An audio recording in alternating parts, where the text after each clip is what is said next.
മാന്യ പ്രേക്ഷകർക്ക് എൻ്റെ പ്രണാമം. കൈരളി ചാനലില് ഗീത, ഭഗവത്ഗീത വിവരിക്കുന്നുണ്ട് എന്ന് ഒരു ഫേസ്ബുക്കിൽ കണ്ടു. ഭാരതത്തെയും ഭാരതീയ പൈതൃകത്തെയും ഭഗവത്ഗീതയെയും സവർണരുടെയും ഫാസിസ്റ്റുകളുടെയും എല്ലാം കീഴിലാണെന്ന് വിവരിച്ച് നമ്മുടെ പൈതൃകത്തെ അവഹേളിക്കുന്ന ഒരു വ്യക്തി എഴുതിയ ഒരു മുസ്ലിം പണ്ഡിതനാണെന്ന് തോന്നുന്നു.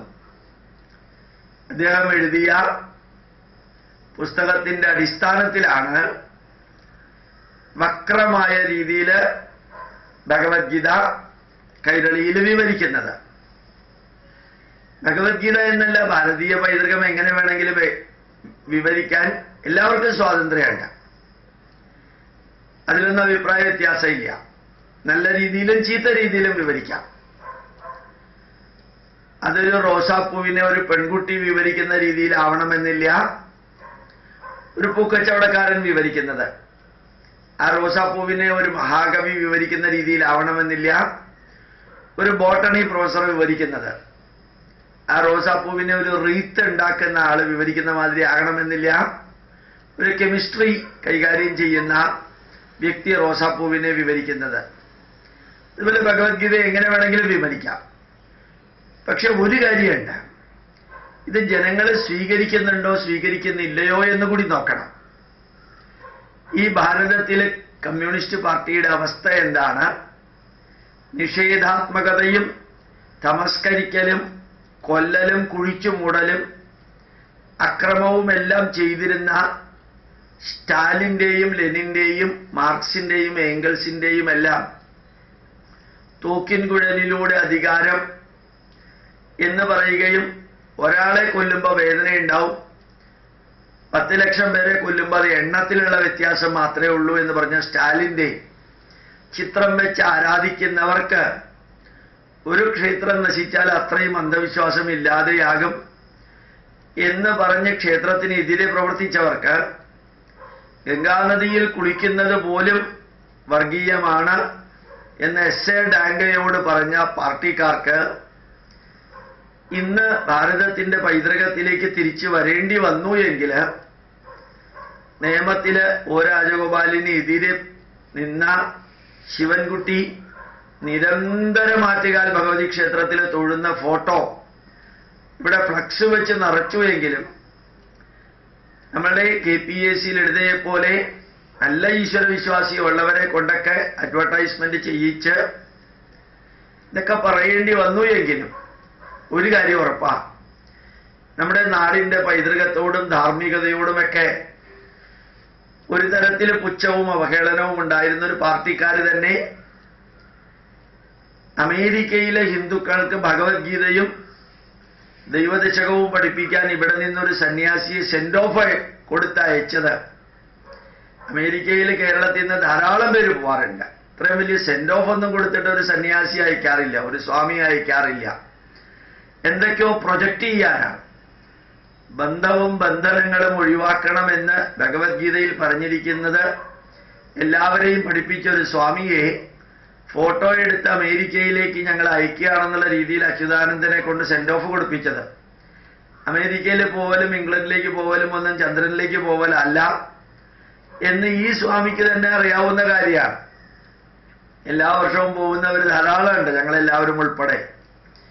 അപ്പോഴൊക്കെ സെൻഡ് ഓഫ് കൊടുത്ത് പത്രത്തിൽ പ്രൊജക്ട് ചെയ്ത് കണ്ടില്ലേടാ ഞാൻ ഭഗവത്ഗീതയും ദൈവദശവും പഠിപ്പിക്കാൻ അമേരിക്കയിൽ പോകുന്നത് എന്ന്. അമേരിക്കയിലേക്ക് പോകണമെങ്കിൽ ഇത്ര വലിയ ബുദ്ധിമുട്ടൊന്നുമില്ല. 10,000-60,000 രൂപയുടെ ടിക്കറ്റ് ആരെങ്കിലുമൊക്കെ സ്പോൺസർ ചെയ്താൽ 65,000 രൂപയുടെ ടിക്കറ്റ് എന്ന് പറഞ്ഞാൽ $1,000 ആയുള്ളൂ. അതത്ര വലിയ എമൗണ്ട് ഒന്നുമല്ല. അവിടെ എവിടെയെങ്കിലും താമസിക്കാൻ സൗകര്യം ഉണ്ടെങ്കിൽ 5 പേര് ഏതെങ്കിലും വിഷയം കേൾക്കാനുണ്ടെങ്കിൽ അമേരിക്കയിലേക്ക് പോയി വരുന്നതൊന്നും വലിയ കാര്യമല്ല എന്ന് അറിയാവുന്നവർ തന്നെ ഇദ്ദേഹത്തിന് സെൻഡ് ഓഫ് ഒക്കെ കൊടുത്ത് ഭഗവത്ഗീതയ്ക്ക് ഞങ്ങൾ ആരാധന പാത്രങ്ങളാക്കുന്നുണ്ട് എന്നൊക്കെ വരുത്തി തീർക്കുന്നത് അത് മറ്റൊരു രൂപത്തിൽ കൈരളി ചാനലിൽ ഞാൻ കണ്ടില്ല, കാണാതെയാണ് ഞാൻ അഭിപ്രായം പറയുന്നത്. അതില് കൈരളി ചാനലില് ഭഗവത്ഗീത വരുന്നുണ്ടെങ്കിൽ ഒരുപക്ഷെ അതൊന്നും ഇല്ലാതെ ജനങ്ങള് അത് ആ ചാനല് സ്വീകരിക്കുന്നില്ല. അല്ലെങ്കിൽ ഇതെല്ലാം കൂടി ചേർത്താ ജനങ്ങളത് സ്വീകരിക്കുന്നതിൻ്റെ ആക്സെപ്റ്റബിലിറ്റിയും റിസപ്റ്റിവിറ്റിയും വളരെയധികം കൂടും എന്നറിഞ്ഞതുകൊണ്ടായിരിക്കാം കേരളത്തിലുണ്ടാവുന്ന മാറ്റം അടിമുടി തിരിച്ചറിയാവുന്ന വ്യക്തികളായിരിക്കണമല്ലോ ഇടതുപക്ഷം.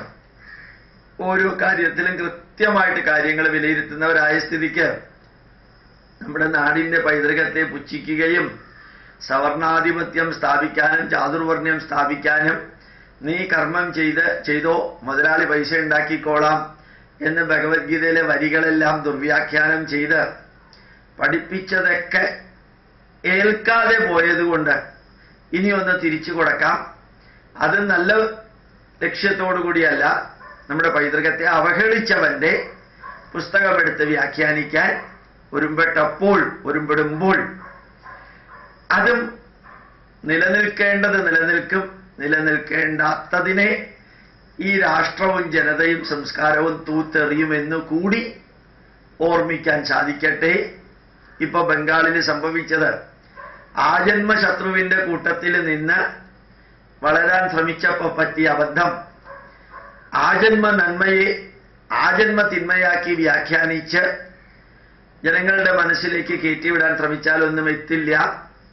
സഹിക്കവയ്യാതെ ഒരു പാർട്ടിയെ പുറത്താക്കിയിട്ട് വേറെ ആൾട്ടർനേറ്റീവ് ഇല്ലാത്തത് കൊണ്ട് ചിലരെ സ്വീകരിച്ചു എന്നുള്ളത് കഴിഞ്ഞ പ്രാവശ്യം തിരസ്കരിച്ച അതേ ജനത ഈ പ്രാവശ്യം സ്വീകരിച്ചപ്പോ ആ സ്വീകരിച്ചതിന് ഈ 5 കൊല്ലം കൊണ്ടുണ്ടായ മഹത്വമല്ല, 5 കൊല്ലം സഹിച്ചതിൻ്റെ ഇനി സഹിക്കാൻ വയ്യാത്തതിൻ്റെ മഹത്വമാണ് എന്നുകൂടി അറിഞ്ഞാൽ കൈരളി ചാനലും പീപ്പിൾസ് ചാനലും എല്ലാം കുറേയൊക്കെ മാറും. ബ്രിട്ടാസിനെ പോലെയുള്ളവര് ഇവിടുത്തെ പൈതൃകത്തിന്റെ വാഹകരെ അവഹേളിക്കുന്നതിലൂടെ കയ്യടി നേടുവായിരിക്കാം മുമ്പിലിരിക്കുന്നവരുടെ. ജനങ്ങളുടെ മനസ്സിൽ നിന്ന് അനുഗ്രഹങ്ങൾ ലഭിക്കില്ലെന്ന് കൂടി ഓർമ്മിക്കാൻ ഒരു പക്ഷെ കൈരളി പ്രേരിപ്പിക്കുന്നതാണ് ഭഗവത്ഗീത കൈരളിയിൽ വിവരിക്കുന്നത്. പക്ഷെ ഒരു കാര്യം എന്നാലും വ്യക്തമായിട്ട് പറയാം, കൈരളിയിൽ നമ്മളുടെ പൈതൃകം അവതരിപ്പിക്കുന്നത് പോലെ അത്രയും ധന്യമായ രീതിയിൽ മറ്റൊരു ചാനലിലും അവതരിപ്പിക്കുന്നില്ല എന്ന് ഞാൻ എന്നും പറയാറുള്ളത് ഇന്നും ആവർത്തിക്കുന്നു.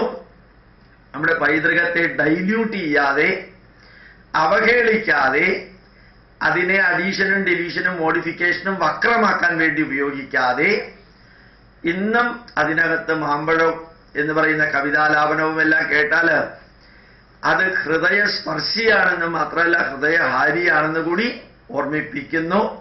കൈരളി ചാനലിലുള്ള ധാരാളം പൈതൃക പ്രോഗ്രാമുകൾ അടിപൊളിയാണെന്ന് ഒരു മുൻവിധിയുമില്ലാതെ അല്ലെങ്കിൽ തെറ്റിദ്ധാരണകൾ ഉണ്ടാക്കാൻ ശ്രമിക്കാതെ അത് സത്യസന്ധമായിട്ട് പറയുന്നു.